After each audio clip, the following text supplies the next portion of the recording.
نبی امی واجب الاحترام بزرگوں، قابل قدر دینی ایمانی بھائیوں اور بہت ہی عزت و احترام کی مستحق دور بیٹھی سن رہی عزیز ماں اور بہن، میں نے آپ سب کے سامنے قرآن کریم کی جو آیت تلاوت کی ہے، یہ آیت اللہ تعالیٰ نے اپنے نبی کے ذریعے سے جس جگہ رکھوائی ہے اس سے پہلے تذکرہ چل رہا ہے غزوہ احد کا، اور غزوہ احد یہ وہ جنگ ہے کہ جس جنگ کے اندر تقریباً 70 مسلمان شہید ہوئے تھے، اور اسی جنگ کے اندر سید الشہداء اللہ کے نبی صلی اللہ علیہ وسلم کے چچا حضرت حمزہ رضی اللہ عنہ بھی شہید ہوئے۔ تو مفسرین کرام نے یہاں پر یہ سوال قائم کیا کہ جنگ کے تذکرے کے بیچ میں اس آیت کے اندر اللہ تعالیٰ نے سود کا تذکرہ فرمایا ہے، کیا جوڑ بنتا ہے؟ پھر اس کا جواب مفسرین نے نقل کیا ہے، اللہ تعالیٰ ان تمام مفسرین کو جزائے خیر عطا فرمائے۔ ایک آیت کے بعد دوسری آیت کیوں آئی ہے، اس میں کیا گہرا ربط ہے، اس پر بھی قرآن کریم پر بے انتہا اللہ کے بندوں نے کام کیا ہے۔ ایک ایک آیت پر دنوں ہفتوں مہینوں یہ سوچا گیا ہے کہ اس بیان میں یہ والی جو آیت آئی ہے اس میں کیا سبق ہے۔ تو مفسرین کرام نے اس کا جواب یہ دیا ہے، اور کیا شاندار جواب ہے، اور واقعی اللہ کے کلام میں کیسے ذخیرے رکھے ہوئے ہیں، کیا ہدایت کی اللہ تعالیٰ نے خزانے رکھے ہوئے ہیں، کیا اللہ رب العزت نے اس میں نور رکھا ہوا ہے۔ اللہ تعالیٰ ان آیتوں کا نور، ان آیتوں کی ہدایت، ان آیتوں کی برکتیں اور ان آیتوں کی رحمتیں اللہ تعالیٰ ہم سب کو عطا فرمائے۔ مفسرین کرام فرماتے ہیں کہ یہ جو سود کی بات ہے، یعنی اس کو کہہ لیجئے مال کی محبت کی جو بات ہے، اور جہاد جو ہے، یہ بظاہر دیکھنے میں دونوں چاہے کتنے بھی الگ الگ میدان نظر آتے ہوں، لیکن اپنی حقیقت کے اعتبار سے دونوں ایک ہی میدان ہیں۔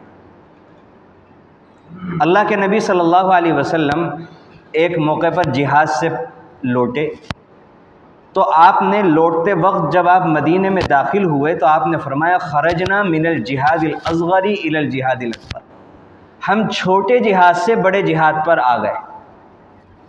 صحابہ نے کہا کہ یہ بڑا جہاد کیا ہے اللہ کے نبی علیہ السلام؟ آپ نے فرمایا مجاہدۃ العبد ہواہ، انسان کا اپنی خواہش سے لڑنا یہ جہاد ہے اور بڑا جہاد ہے۔ اور ایک حدیث میں آپ نے فرمایا کہ اصلی مجاہد وہ ہے جو اپنے نفس کی بری عادتوں، بری خصلتوں کے خلاف لڑتا ہے۔ تو اس بات کو سامنے رکھ کر پتہ چلا کہ غزوہ احد میں جو بظاہر مسلمانوں کو نقصان ہو گیا تھا، تو اللہ تعالیٰ نے اس آیت کے ذریعے سے جو حکم نازل فرمایا تو مسلمانوں کو یہ تعلیم دی کہ اس میدان میں جو ظاہری تمہیں نقصان ہو گیا، اس نقصان کی تلافی جہاد کے اس میدان کے ذریعے سے کر لو، اور وہ یہ ہے کہ اپنے دلوں کو مال کی محبت سے پاک کریں، جس کی ایک بہت بری اور بہت مضبوط جو آسانی سے نہیں چھٹتی قسم سود ہے۔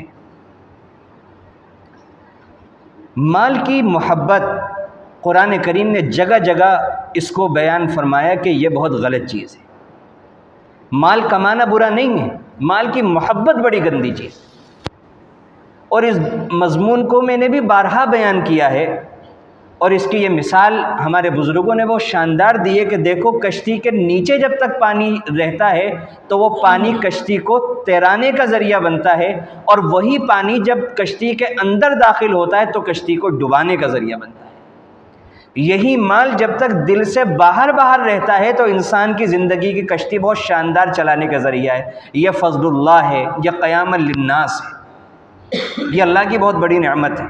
لیکن اس مال کا جب انسان کے دل کے اندر داخلہ ہوتا ہے، اس کی محبت جب دل کے اندر جاتی ہے، تو جس طرح جب کشتی کے اندر پانی جاتا ہے تو کشتی کو ڈبا دیتا ہے، بالکل اسی طرح جب مال کی محبت انسان کے دل کے اندر جاتی ہے تو انسان مسلمان تو کیا انسان نہیں رہتا، ایک حیوان اور ایک درندہ بن جاتا ہے۔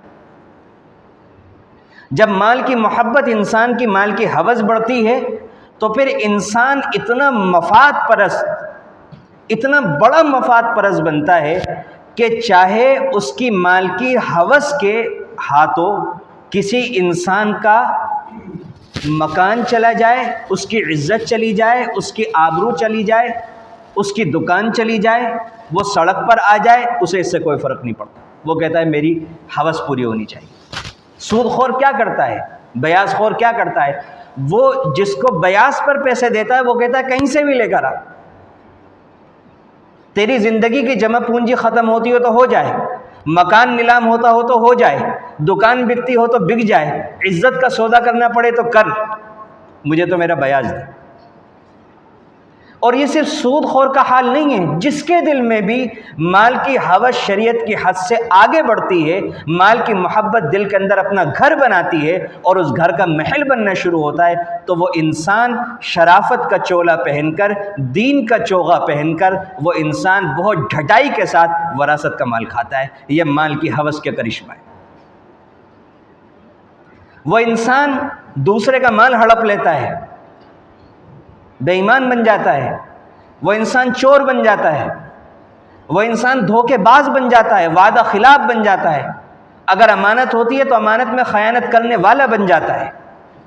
یہ سب مال کی محبت کے کرشمے ہیں کہ ایک پیٹ سے پیدا ہوئے، ایک پیٹ کے بھائی بہن، باپ بھی ایک ماں بھی ایک، لیکن چند لاکھ روپے کے لیے انسان ملت داریاں ختم کرنے کے لیے تیار ہے کہ میں تو اتنا ہڑپوں گا، اور اگر مجھے اتنا ہڑپنے نہیں دیا جائے گا تو میں رشتہ داری ختم کرنے کے لیے تیار ہوں۔ یہ مال کی محبت انسان کے دل سے صرف ایمان کو ہی نہیں نکالتی، یہ انسان کو نہ جانے کیا بنا دیتی، دیوانہ بنا دیتی۔ اور عجیب بات ہے کہ انسان بوڑھا ہو رہا ہوتا ہے، مال کی ہوس جوان ہو رہی ہے۔ تو یہ مال کی محبت اور ہوس، اس ہوس اور محبت کی بات ہو رہی ہے کہ جو انسان کو اللہ کے بندوں اور اللہ کا حق مارنے پر مجبور کر دیتی ہے، اس محبت کو شریعت منع کرتی ہے۔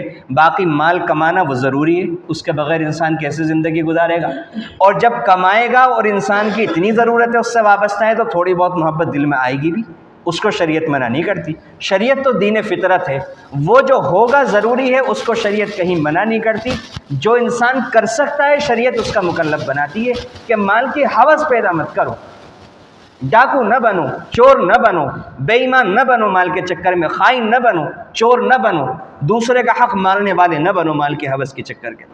تو اللہ تعالیٰ نے فرمایا کہ ایمان والو، یہ دو گنا چوگنا کر کر کے، بڑا چڑھا کر کے سود نہ کھاؤ، اللہ سے ڈرو، اللہ کے عذاب سے ڈرو، اس کی نافرمانی سے ڈرو، لعلکم تفلحون، تاکہ تم کامیاب ہو جاؤ۔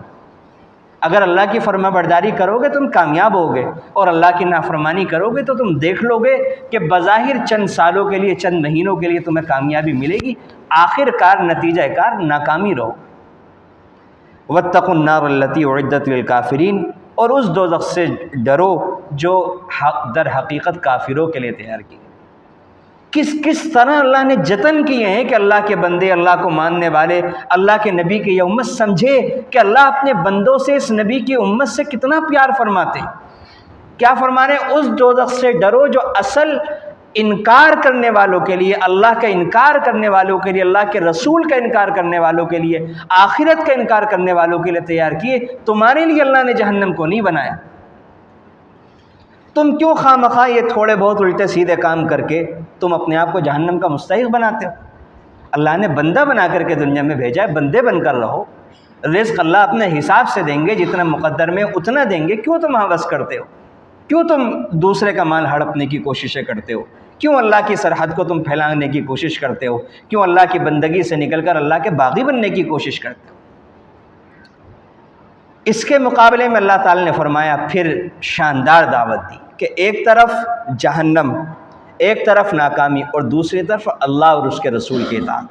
وَأَطِیعُوا اللَّهَ وَالرَّسُولَ، کہ بندو اللہ اور اس کے رسول کی مان کر زندگی گزارو، اس کے احکامات کو اپنی زندگی میں جگہ دو، اپنی زندگی پر، اپنے جسم میں، اپنے کاروبار میں، اپنے گھروں میں، خاندان میں، شادی بیاہ میں، مرنے جینے میں، تمام تقریبات میں، زندگی کے ہر گوشے میں، ہر حصے میں اللہ اور اس کے رسول کی تعلیمات کو جگہ دو۔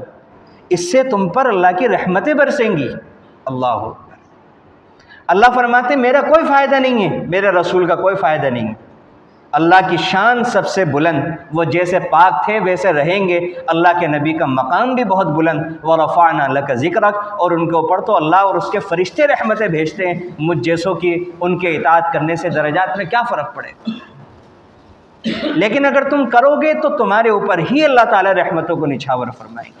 عجیب بات ہے، ہر انسان یہ چاہتا ہے مجھ پر اللہ کی رحمت ہو جائے، مجھ پر اللہ کی نظر کرم ہو جائے، لیکن قرآن کہتا ہے کہ اگر اللہ کی نظر رحمت چاہتے ہو، اگر اللہ کی رحمتوں کو متوجہ کرنا چاہتے ہو، اور جس کو متوجہ کرے بغیر کسی بھی انسان کا کام بگڑا ہوا نہیں سنور سکتا، کسی بھی انسان کی قسمت پر جو تالا لگا ہوا ہے وہ نہیں کھل سکتا، تو اللہ تعالیٰ فرماتے ہیں کہ اللہ اور اس کے رسول کی نافرمانی سے نہیں کھلے گا اور بند ہوگا، اللہ اور اس کے رسول کی فرما برداری سے کھلے گا۔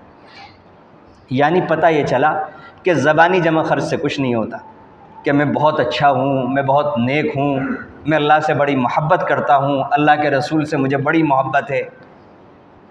اگر واقعی ان حقیقتوں سے کوئی لینا دینا ہے اور ان باتوں کی کوئی جڑ انسان کے دل کے اندر ہے، تو اس کا لازمی نتیجہ یہ ہوگا کہ انسان کی زندگی کا نقشہ اللہ اور اس کے رسول کی فرما برداری سے مزین ہوگا، وہ اللہ کا فرما بردار ہوگا اور اس کے رسول کی سنتوں سے اس کی زندگی جگمگا رہی ہوگی۔ وَسَارِعُوا إِلَىٰ مَغْفِرَةٍ مِّن رَّبِّكُمْ، اب اللہ تعالیٰ نے مال اور مال کی محبت کے نتیجے میں انسان کے اندر جو بری صفتیں پیدا ہوتی ہیں، جو درندگی آتی ہے، جو بھیڑیا پن آتا ہے اس کے اندر، اس کے مقابلے میں اللہ تعالیٰ نے اونچی صفتوں کا تذکرہ کیا کہ ان پستیوں سے نکلو اور اپنے اندر بلند عادتیں، بلند اخلاق، بلند صفتیں پیدا کرو۔ کیا کریں؟ وَسَارِعُوا إِلَىٰ مَغْفِرَةٍ مِّن رَّبِّكُمْ، تیزی سے دوڑو، بھاگو اللہ کی مغفرت والے اعمال کی طرف۔ دنیا میں اس لیے بھیجے گئے ہیں کہ انسان خوب نیکیاں کرے، اس لیے بھیجے گئے ہیں کہ اللہ کی نافرمانی سے انسان اپنے آپ کو بچا کر جنت کے اونچے درجات حاصل کرے۔ وَجَنَّةٍ عَرْضُهَا، اس جنت کی طرف دوڑو، اس جنت کو حاصل کرنے کا شوق پیدا کرو کہ جس کا عرض، جس کی چوڑائی آسمان و زمین جیسی۔ لمبان کیا ہو؟ جس کی قیمت جس کی قیمت کے مقابلے میں آسمان و زمین بھی کوئی حیثیت نہیں رکھتی۔ اعدت للمتقین، یہ ایسے ہی نہیں ملے گی تمنائیں کرنے سے، یہ صرف جمعے کی نماز پڑھنے سے نہیں ملے گی، یا صرف نماز چل رہی ہے، اخلاقیات کے اندر انسان مال بھی ہڑپ رہا ہے، حرام کر بھی رہا ہے، حرام بول بھی رہا ہے، حرام دیکھ بھی رہا ہے، سب کچھ چل رہا ہے اور نمازیں بھی چلیں گے تو ایسے نہیں ملے گی، اپنی خواہش کے حساب سے نہیں ملے گا، اللہ کی مرضی کے حساب سے ملے گا۔ اور اللہ کی مرضی اللہ نے قرآن میں اور احادیث کے ذریعے سے بالکل صاف صاف بیان کروا دی ہے۔ کس طرح ملے گی یہ جنت، کنہیں ملے گی، اللہ کی مغفرت کسے ملے گی؟ اور یہاں پر یہ بات بھی قابل غور ہے کہ اللہ نے جنت سے پہلے مغفرت کا تذکرہ کیا کہ جنت جب ملتی ہے جب انسان کو اللہ کی طرف سے گناہوں کی معافی مل جائے۔ اور اس سے یہ بھی پتہ چل گیا کہ جس کو بھی اللہ کے نبی علیہ الصلوۃ والسلام نے فرمایا کہ جو بھی جنت میں داخل ہوگا وہ اللہ کی رحمت سے داخل ہوگا۔ صحابہ کرام نے پوچھا اللہ کے نبی آپ بھی؟ آپ نے فرمایا کہ ہاں میں بھی جنت میں اللہ تعالیٰ کی رحمت سے ہی داخل ہوں، انسان اپنے اعمال کے دم پر داخل نہیں ہوگا۔ کنہیں ملے گی جنت اور کنہیں ملے گی مغفرت؟ اور جب انسان کے دل میں مال کی محبت نہیں ہوتی تو پھر وہ کیا ہوتا ہے، کس کیریکٹر کا مالک ہوتا ہے؟ قرآن کریم میں جو جگہ جگہ کہا گیا کونوا مع الصادقین، سچوں کی صحبت اختیار کرو، صراط الذین انعمت علیہم، اللہ ہمیں ان لوگوں کے راستے پر چلا جن پر آپ نے انعام فرمایا۔ ان کی کیا علامتیں ہیں؟ الذین ينفقون فی السراء، جو فراغت میں بھی خرچ کرتے ہیں اللہ کی رضا کے لیے، تنگ دستی میں بھی خرچ کرتے ہیں۔ جب فراغت ہوتی ہے تو ان کے مال کا مصرف عیاشیاں نہیں ہوتی، ان کے مال کا مصرف اپنی مالداری دکھانا نہیں ہوتی، ان کا مال کا مصرف لوگوں کو ذلیل کرنا نہیں ہوتا، ان کا مال کا مصرف لوگوں کو نیچا دکھانا نہیں ہوتا، ان کا مال کا مصرف اپنے مال کے ذریعے سے لوگوں کو ایذا پہنچانا نہیں ہوتا، ان کے مال کا مصرف اپنے مال کے ذریعے سے حق ناحق خریدنا اور رشوتیں دے کر اپنے حق میں فیصلے کرانا، یہ ان کے مال کا مصرف نہیں ہوتا، بلکہ وہ اس مال کو اللہ کی رضا کا ذریعہ بناتے ہیں، اللہ کی رضا کے کاموں میں، خیر کے کاموں میں، دین کے کاموں کے اندر وہ خرچ کرتے ہیں۔ یہ تو سب کو سمجھ میں آتا ہے، سب لوگ سمجھتے ہیں کہ اللہ نے وسعت دی ہو، اللہ کی راہ میں مال خرچ کرنا چاہیے، لیکن وذرات تنگی والا جو مسئلہ ہے یہ ذرا سمجھ میں نہیں آتا، اس پہلو پر ہم سب کو بہت اصلاح کی ضرورت ہے۔ عام طور سے وہ لوگ جو اپنے آپ کو غریب سمجھتے ہیں، یہ جملہ نہیں استعمال کیا گیا کہ وہ جو غریب ہیں، کیونکہ اس زمانے کے اندر ہر انسان یہ کہتا ہوا نظر آ جائے گا کہ میں بہت غریب ہوں۔ جس سے آپ پوچھیں وہ یہ کہے گا کام کے حالات بہت خراب ہیں، لیکن کسی کی بھی گھر کی آپ شادی دیکھیں گے تو شادی کی فضول خرچی دیکھ کر کے بالکل نہیں لگے گا کام کے حالات بہت خراب ہیں، سواری دیکھ کر نہیں لگے گا، کپڑے دیکھ کر نہیں لگے گا، کھان پان دیکھ کر کے نہیں لگے گا، موبائل دیکھ کر کے نہیں لگے گا، فضول خرچیاں دیکھ کر، لیکن ہر انسان اللہ کا شکوہ کرتا ہوا نظر آئے گا۔ کسی سے بھی ملاقات کریں، کوئی کہے گا گرمی بہت ہو رہی ہے، کوئی کہے گا بارش ہو رہی ہے، کیچڑ بہت ہو رہی ہے، سب اللہ کے شکوے کرتے ہوئے نظر آتے ہیں۔ ایسا ایمان اور ایسا اسلام ہو گیا ہے۔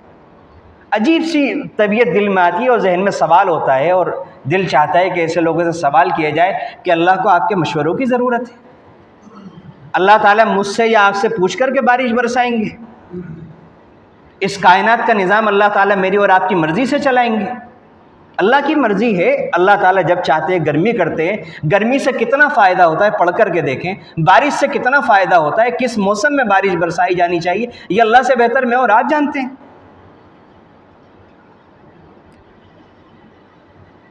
تو انسان کو جہاں تو جملہ یہ استعمال کیا گیا جو اپنے آپ کو غریب سمجھتے ہیں وہ بھی یہ حدیث سے سن لیں۔ اما عائشہ رضی اللہ عنہا جو اللہ کے نبی صلی اللہ علیہ وسلم کی بہت زیادہ تربیت یافتہ تھی، ان کے پاس ایک مرتبہ ایک سائل آیا اور ان سے سوال کیا، تو انہوں نے جو صدقہ اور خیرات کیا تو اس کے اندر انہوں نے ایک انگور کا دانہ خیرات کیا، کیونکہ ان کے پاس اس کے علاوہ اس وقت کچھ نہیں تھا۔ آپ اندازہ کیجئے کہ ایک انگور کے دانے کی کیا حیثیت ہوتی، لیکن انہوں نے فی السراء والضراء کی عملی تفسیر دکھائی کہ اللہ کے نبی میری کیا تربیت کر کے گئے ہیں کہ اگر تمہارے پاس انگور کا ایک دانہ ہو تو تم وہی دے دو۔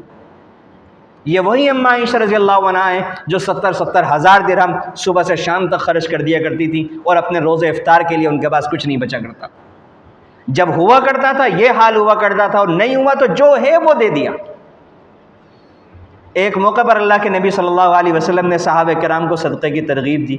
ایک صحابی جن کے پاس کھجوریں بھی نہیں تھی، کھجور کے اوپر کے چھلکے سے تھے، گودا نہیں تھا، تو وہ لے کر آئے اور کہا اللہ کے نبی صلی اللہ علیہ وسلم میرے پاس یہ ہے، یہ صدقہ کرو۔ اور ایک صحابی اس موقع پر آئے اور سنیے، اور دل کے کانوں سے سنیے، اور اپنی تربیت اور اصلاح کرنے کی ہم سب کوشش کریں۔ فرمانے لگے اللہ کے نبی میرے پاس میرے گھر میں میری ملکت میں دینے کے لیے کچھ نہیں ہے، ہاں اتنی بات ضرور ہے میں اپنے قبیلے کا اپنے علاقے کا معزز آدمی ہوں۔ اے اللہ کے نبی آج میں اپنی عزت کو اللہ کے لیے صدقہ کرتا ہوں، آج کے بعد کوئی مجھے کچھ بھی کہے گا میں پلٹ کر جواب نہیں دوں گا، آج آپ کی ترغیب پر میں نے اپنی عزت اللہ کے لیے صدقہ خیرات کر دی۔ یہ ہوتا ہے تقوی، یہ ہے ایمان، یہ ہے عملی اسلام۔ یہ والا اسلام صرف کتابوں میں رہ گیا، دنیا کو نہیں نظر آ پا رہا ہے۔ یہی وجہ ہے کہ اسلام اور مسلمانوں کے تئیں لوگوں کا، غیر قوموں کا رویہ دن بدن سخت سے سخت ہوتا جا رہا ہے، اور خود ہمارا مسلمانوں کا بھی آپس میں رویہ سخت سے سخت ہوتا جا رہا ہے، کیونکہ اسلام صرف قرآن میں اور حدیث کی کتابوں میں رہ گیا، نظر ہی نہیں آ پا رہا ہے۔ کچھ دن پہلے ایک صاحب کو میں نے مشورہ دیا، عام طور سے یہ صورت پیش آتی ہے کہ رشتہ داروں میں، خاندان میں کسی کا انتقال ہو گیا، بیوہ ہیں، 2-3 بچے بچ گئے۔ اب ایک بہت بڑی خودداری کا مسئلہ ہوتا ہے کہ لوگ زکوٰۃ دیتے ہیں، زکوٰۃ کے علاوہ مسلمانوں میں بہت مشکل سے بہت کم رواج رہ گئے کہ کچھ نکالیں، اگر نکلتا ہے تو 1 کا سکہ، 2 کا سکہ، 5 کے 10 کا نوٹ، بس اس سے زیادہ اب نہیں جانتے۔ تو عجیب حال ہو جاتا ہے کہ وہ ہمارے مثال کے طور پر بھائی کا گھر ہے، بھائی کی اولاد ہیں، ہمارے بھتیجے ہیں، بھتیجیاں ہیں، ہماری بھاوج ہیں، یا کوئی اور رشتہ ہے، رشتہ داری کے اندر دور کا رشتہ ہے یا قریب کا رشتہ ہے۔ اب لوگ زکوٰۃ دیتے ہیں تو وہ شخص جس کا گھرانہ اچھا خاصا تھا، اس عورت کے لیے زکوٰۃ لینا بڑا مشکل ہے۔ لیکن میں ایسے لوگوں کو مشورہ دیا کرتا ہوں کہ اللہ کے بندو، کیا مثال کے طور پر 3 بھائی اور ہیں ایک مرحوم بھائی کے علاوہ، تو ایسا نہیں ہو سکتا کہ ایک دن کا کھانا آپ باندھ لیں کہ 1 دن کا کھانا ہمارے گھر سے چلا جائے گا، 1 دن کا کھانا ان کے گھر سے چلا جائے گا، 3 دن کے بعد، 2 دن کے بعد ایک انسان کا نمبر آئے گا، تو اتنا نہیں کر سکتے؟ اگر گھر کے اندر ہمارے 4 کلو پھل آئے ہیں، 3 کلو 2 کلو پھل آئے ہیں، جہاں آپ اپنے بچوں کو کوئی پھل 7-8 دانے دے رہے ہیں، 7-8 آم دے رہے ہیں، تو وہاں 2 آم 2 کیلے یا کوئی اور چیز، آدھا تربوز آدھا پپیتا، یہ کوئی چیز ہم اپنے یتیم بھتیجوں کو، بھانجوں کو عزت کے ساتھ، بڑی خوشامد کے ساتھ کہ بیٹا تم لے لو گے تو ہمیں بڑی خوشی ہوگی، ان کے سر پر ہاتھ پھیر کر ان کے عزت نفس کا خیال کرتے وہ نہیں پہنچا سکتے۔ کیسے دل ہمارے ہوتے جا رہے ہیں سخت سے سخت اور سیاہ سے سیاہ، کہ انسان اپنے گھر میں مزے کی زندگی گزار رہا ہے، مزے مزے کے کھانے کھا رہا ہے، نعمتوں کی بارش برس رہی ہے، اور ایک پتلی سی دیوار کے برابر کے اندر ماں فقر و فاقہ ہے۔ یہ نیکی ہے؟ ایسا انسان نمازی تو ہو سکتا ہے، وہ اپنے تقوی سے خود خوش ہونے والا تو ہو سکتا ہے، لیکن وہ نیک نہیں ہو سکتا۔ یہ نیکی نہیں ہو سکتی۔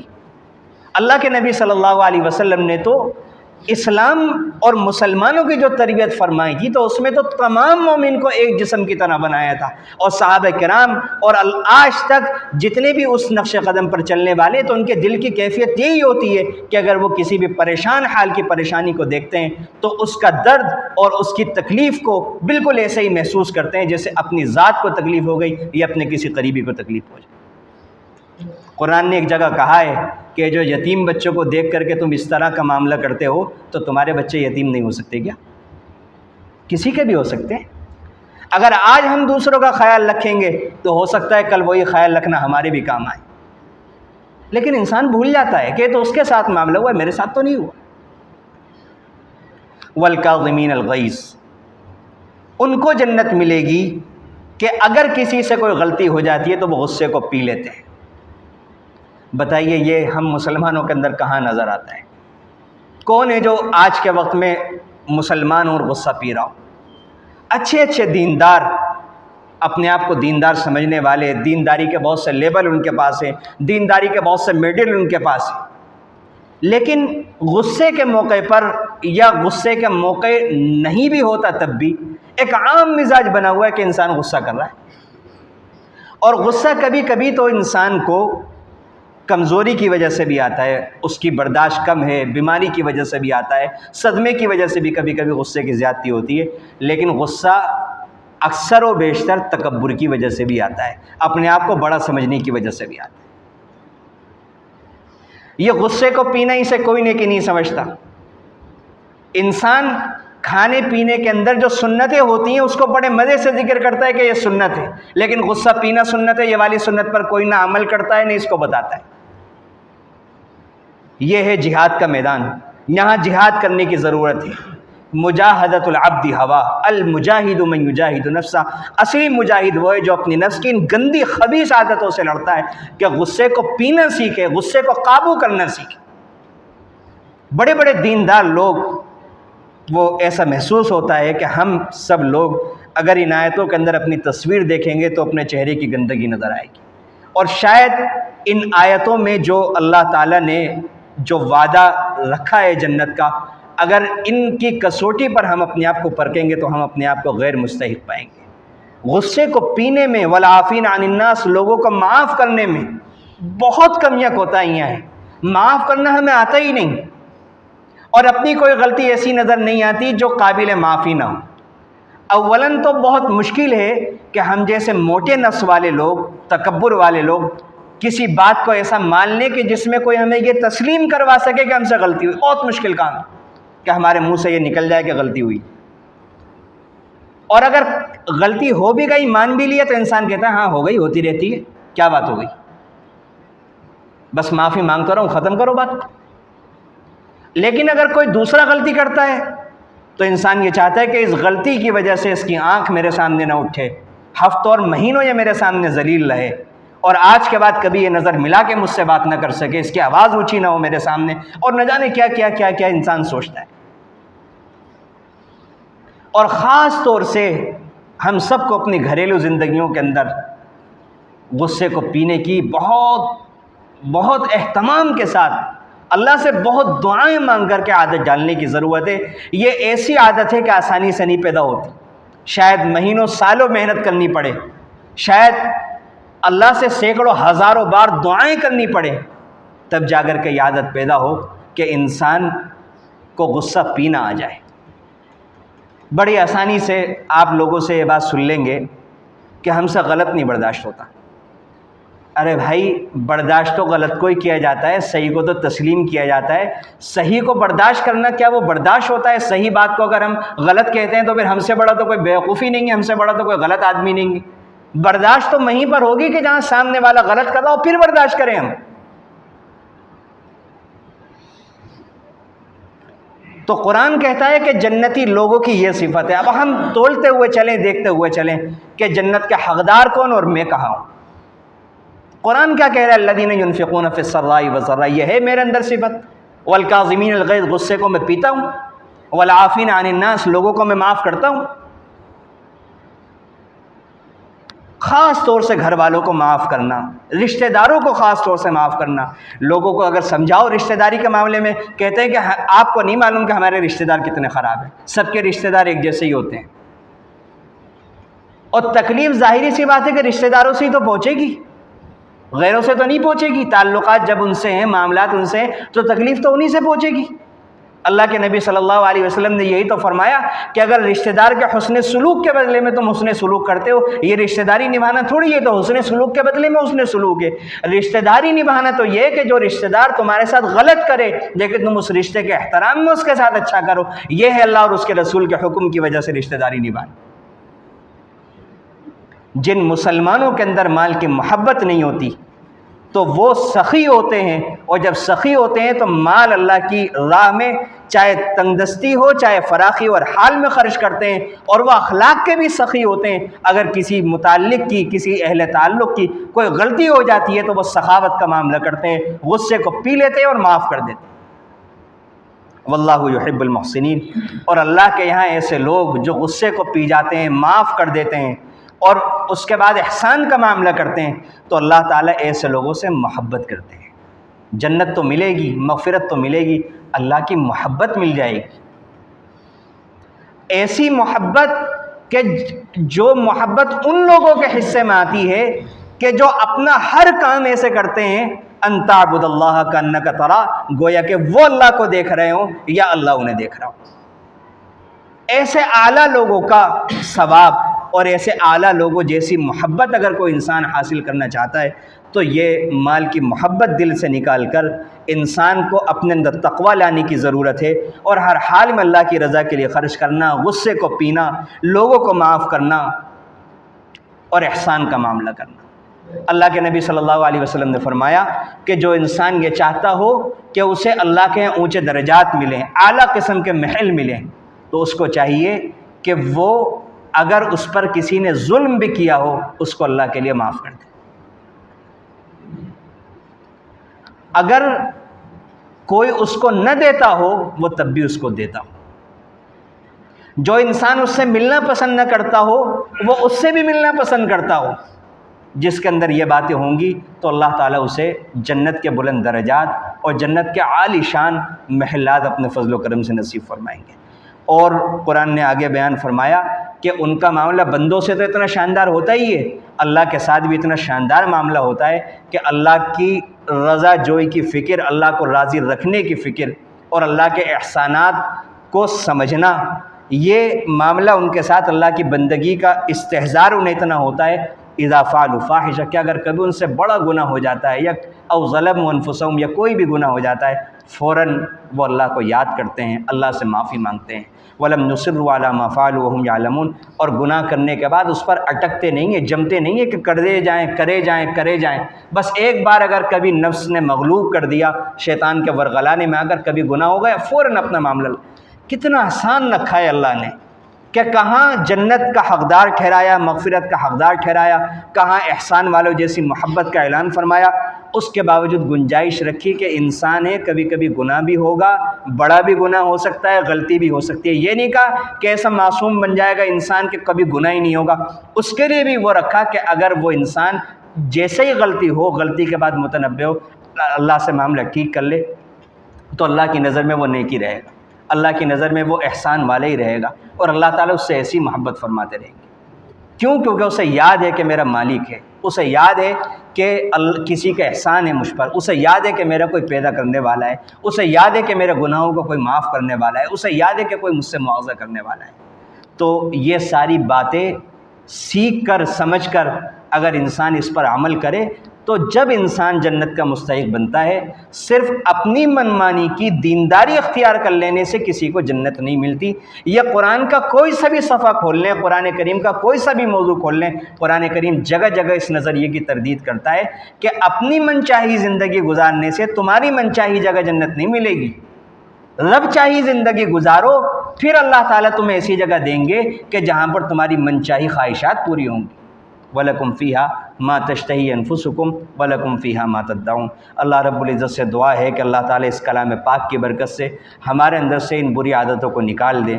اللہ تعالیٰ مال کی محبت سے ہمارے دلوں کو پاک فرما دیں، اور اللہ تعالیٰ غصے کو پینا، ہر حال میں اللہ کی رضا کے لیے خرچ کرنا، معاف کرنے کا جذبہ اور احسان اور بہترین سلوک کرنے کا جذبہ، اللہ تعالیٰ یہ ساری کی ساری اعلیٰ صفات قرآن کریم کی ان آیتوں کی برکت سے اور اپنی رحمت سے اور اس جمعے کے دن کی برکت سے اللہ تعالیٰ ہم سب کو اور ہمارے گھر والوں کو نصیب فرمائے۔